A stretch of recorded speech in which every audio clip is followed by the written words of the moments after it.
Hi folks, this is Don Meisner with the North Country Fishing Report. Well, I have something else that I've thought about that I wanted to share with you. You know, for generations or for decades in my life, I've always heard that if you're fishing a stream, you're going to be much more effective fishing upstream, casting up, let the current bring your lure or bait down. That's the most natural thing because fish are facing upstream. They're looking for stuff being washed down. But I got to tell you, through all my fishing experiences, especially over the last 2 or 3 years, I am far more effective a fisherman. I catch far more fish by fishing downstream, by casting across or somewhat down and bringing it back in that way. Now, I'm not sure why that is. If I cast it upstream, the lure isn't going to look the same in the water. You're going to have the current pulling on it, so you're not going to get the same action. If you cast it across, you'll also get the force of the current against it, plus the natural action of the bait, if one has that, and it's going to give it a different look. But it makes a tremendous difference to me in fishing our tributaries for bass, fishing it in the manner that I'm saying. And I've tried it both ways over and over and over again.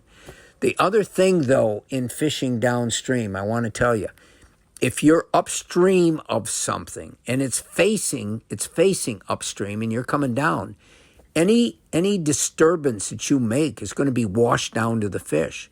So that's why wading and the art of wading becomes so important. If I had to describe how I do it, I try to move my feet in such a way that, number one, they're not going to hear it, and number two, I'm not going to dislodge a rock or something that's going to cause muddy water to go down, because they're going to know something's going on at that point.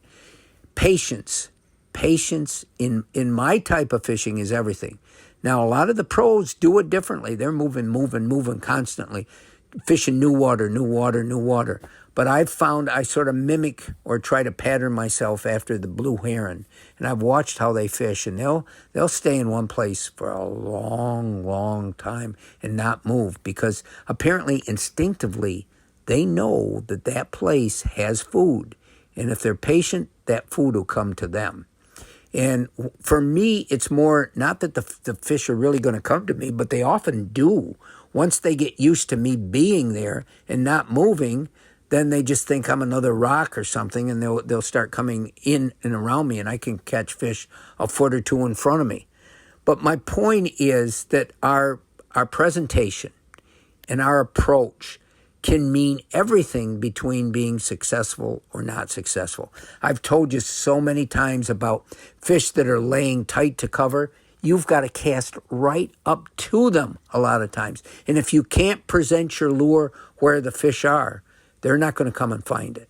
And so it's the same thing in fishing downstream, being able to use the water flow and to use your waiting and patience to your benefit. You're going to catch an awful lot more fish. Until next time, folks, this is Don Meisner with the North Country Fishing Report.